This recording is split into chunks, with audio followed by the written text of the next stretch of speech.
prêts pour ma chronique? Hype. Mettez des emojis applaudissements. Flamme, emoji flamme dans le chat et semez-vous pendant sa chronique. Donc, comme Merci vous pouvez à le constater- Yeyes Boak pour le follow. Comme vous pourrez le constater, j'ai mis beaucoup de cœur dans le design de ce PowerPoint. J'en suis assez fière. Et là, je vais essayer de changer la slide. Est-ce que ça va marcher? Bien évidemment, ça ne marche pas. Non. Oui, la souris. Dans la régie, vous pouvez mettre la souris sur l'écran, s'il vous plaît? Très bien, les amis. Du coup, je sais pas à quelle caméra je dois regarder celle-ci, je pense. Les amis, cette chronique va porter, si vous étiez déjà présent sur le dernier live, vous le savez, sur la grande, la magnifique, la génialissime Chantal Akerman. Avec des petites étincelles bien charmantes. 8 sur 10. Donc Chantal Akerman, j'ai eu la chance de découvrir son cinéma très récemment, notamment grâce au MK de Beaubourg et à Reflet Médicis, qui ne sont pas du tout en partenariat malgré ce ton très publicitaire. Parce que du coup, il y a une rétrospective en ce moment donc, de son œuvre dans son intégralité, sa quasi-intégralité. Non, c'est pas du tout son intégralité, c'est peut-être la moitié de ses films. Et du coup, c'est que sur Paris, mais c'est dans toute la France. Donc si jamais vous êtes intéressés, je crois que dans les grandes villes. On peut leur demander s'ils la connaissent. Ouais, de fou. Parce que moi, du coup, avant la rétro, je la connaissais pas. Enfin, Ah ouais. juste De nom. de nom vite fait. Ouais. Mais j'avais pas du tout eu ces titres de films. ou Alors, pas, dans tu le vois. chat, vous la ouais. connaissez, Ouais, Tu la Chantal, ou pas? connaissais? De nom, mais j'ai pas vu ces films. Ah ouais? Total là-dessus. Ok, d'accord. Très bien. Bah tant mieux, comme ça vous allez apprendre plein de choses. On a RPZ de la Belgique. Vive la Belgique. Vive la Belgique. C'est vrai qu'elle était, Elle est qu'elle était belge. On a bien sûr, Nope, on a grandi ensemble, connaît pas encore. Non. Ok, bah c'est parfait. C'est parfait, très bien. Du coup, j'ai eu l'occasion de découvrir pour l'instant uniquement 2 films, car j'ai un emploi du temps tristement chargé. SNK. Que sont Histoire d'Amérique, Food Family and Philosophie, et Je tue, il, elle, que 2 films que j'ai adorés. Le premier, là, celui-ci, Histoire d'Amérique, est rentré dans mon top 4 Letterboxd ever, pour vous donner une idée. Waouh. Et en fait, ce qui est absolument magnifique dans le cinéma d'Ackerman, alors bien évidemment, j'ai vu 2 films. Donc on n'est pas là pour faire une analyse globale de son œuvre, mais je suis là pour essayer de vous vendre un petit peu son cinéma à partir de ces 2 œuvres-là, donc à contextualiser, bien sûr. C'est une analyse très partielle. Aussi, je me suis beaucoup inspirée de 2 articles que j'ai mis en bibliographie à la fin comme un très bon élève Waouh. supérieur. Waouh. C'est rare venant de cette équipe. Mais qui m'ont permis du coup de développer un peu ce propos, n'est-ce pas? Ce qui est formidable dans le cinéma de Chantal Akerman, pour moi, c'est cette espèce de poétique de la déprime. Et là, vous allez me dire, mais ça ne veut rien dire. Mais je vais expliquer, bien évidemment. En tout cas, c'est pas une formule officielle, c'est un ressenti. Moi, je trouve qu'il y a de la poétique dans sa manière de dépeindre la déprime et que c'est absolument formidable.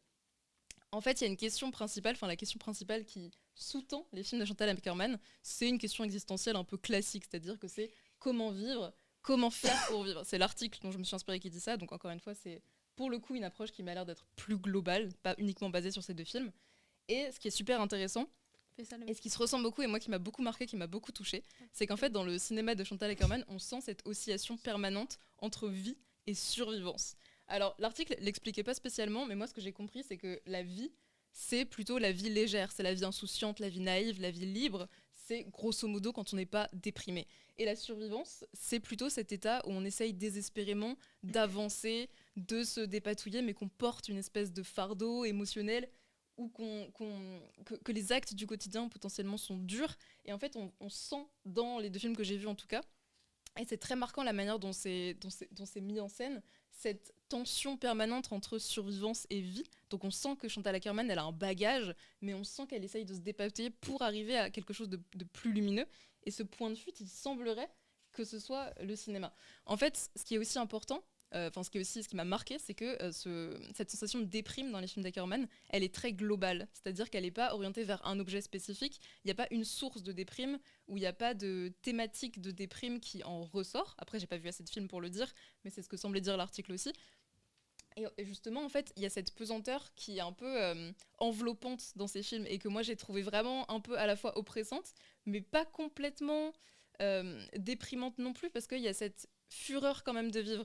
Et il y a une citation de Chantal Akerman que je vous ai mise là, que je vais lire, qui est « Faire du cinéma, c'est se lever, s'habiller, manger. Pour faire du cinéma, faut se lever, je me lève. Pour faire du cinéma, faut s'habiller, je m'habille. Pour faire du cinéma, faut être debout, je suis debout. » Et on voit aussi bien donc avec la répétition qu'avec la banalité des actions qui sont mentionnées et qui ont l'air, qui prennent la figure d'obstacle, qu'il y a cette idée de survivance, il y a cette idée de le quotidien est difficile, mais il faut se battre pour arriver à la vie qui semble être le cinéma, en tout cas le point de fuite de Chantal Akerman. Le fa qui est en rouge, ça me fume de rire. Juste le fa. Tu peux pas revenir en arrière ? Si tu peux. En plus, elle a vraiment écrit en bas. Oui, j'ai mis des trucs en rouge au hasard juste pour le style. Ouais, voilà c'est les gars. pour mettre un peu de couleur dans la slide. C'est génial.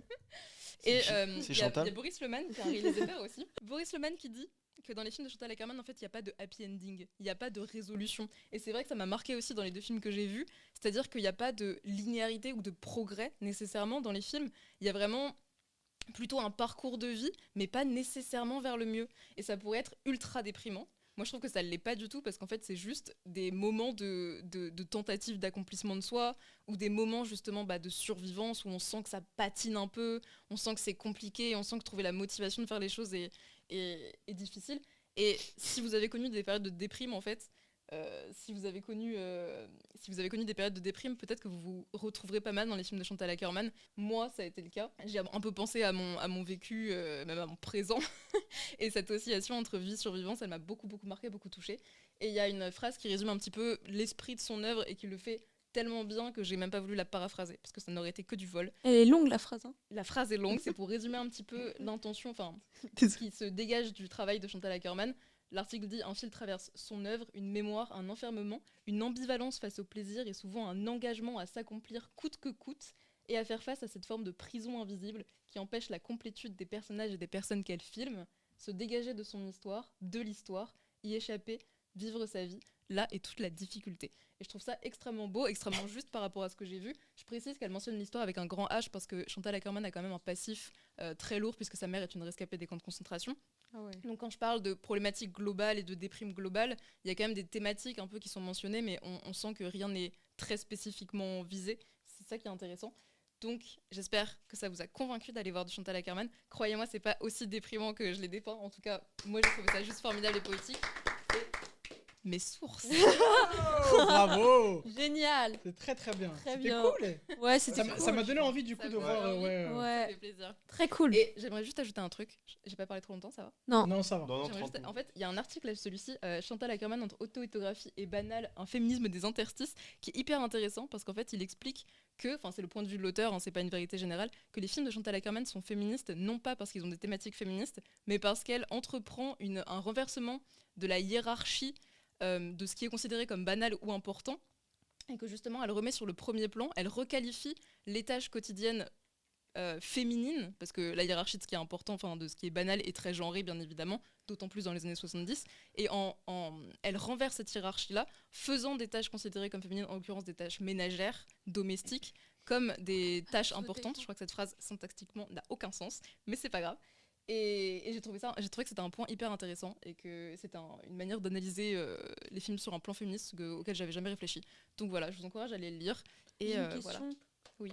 Aussi par rapport à sa vie, Ouais. comment elle a disparu. Ouais, trouvais c'est ça vrai hyper qu'elle intéressant. elle a mis fin à ses jours, Chantal Akerman. C'est vrai que quand je l'ai appris, après avoir vu seulement 2 de ses films, j'étais pas choquée. Elle était pas choquée. Elle a dit bon, Oh, l'hommage. ça suit la directive au Ça se final. voyait, quoi. Ouais, j'étais en mode. Je pense qu'elle a fait tout ce qu'elle a pu. Mais il y a pas un truc comme quoi elle a parlé un peu de sa mort au final dans ses films. Si, il y a un film, je crois, où elle joue quelqu'un qui se suicide. Je crois, j'espère que j'ai le C'est droit de dire ça en ouf. stream. Ça a l'air. Ce S-word. Ce S-word. Ouais, faut éviter. Mais j'avoue, j'ai pas trop checké, j'ai pas trop dig dans tout ça. Ok. J'ai pas voulu me spoil non plus parce que je voulais me découvrir un peu sa filmo. Ok. Pas d'un point de vue Mais c'est marrant artistique. qu'elle joue dans ses films aussi. Oui, c'est vrai qu'elle joue dans, dans le jeu Tu elle, c'est elle qui joue, si je dis pas de Elle conneries. joue bien. Oui, c'est oui. Bah, c'est très. Grande dame. ouais. Ok. Ouais, très chouette. Ok. Voilà. Dites-moi dans le chat si ça vous a convaincu. J'espère que oui. Si vous avez des questions, peut-être. On va. Je pense qu'on va passer à. Attends, il y Ah, a il y a une une question qui question, est vas-y. intéressante. Par quel film commencer? Ah, franchement, je sais pas du tout. Moi, j'ai commencé un peu au pif en fonction de ce qui était programmé dans les cinémas. Le tout premier que j'ai vu, c'était Histoire d'Amérique. Je sais pas du tout si c'est une bonne porte d'entrée. Je sais que son film le plus iconique, je crois que c'est Jeanne Dillman, mais qui est un film de 3h20 sur une femme qui fait des tâches domestiques. Donc je suis pas sûre que ce soit la meilleure porte d'entrée, Ok. mais c'est un peu, je crois, son film phare. Mais j'espère ne pas dire de conneries. Par quel film conclure? Ouais, C'est écrit. c'est la question.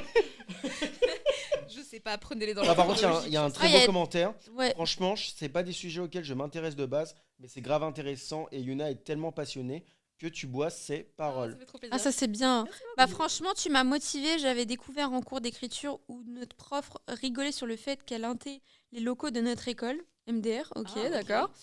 Ouais, d'Halloween. Mais il y a souvent des rétros de ces films dans les cinémathèques. De Bordeaux. Non, de Bruxelles. Ah oui, pardon. Et à chaque fois, je zappe, mais je voulais le fait qu'il arrive pas à lire. Ok, bref. Mais je voulais depuis, du coup, let's go. Bah, c'est trop bien, t'as motivé plein de gens. Ça me ravit.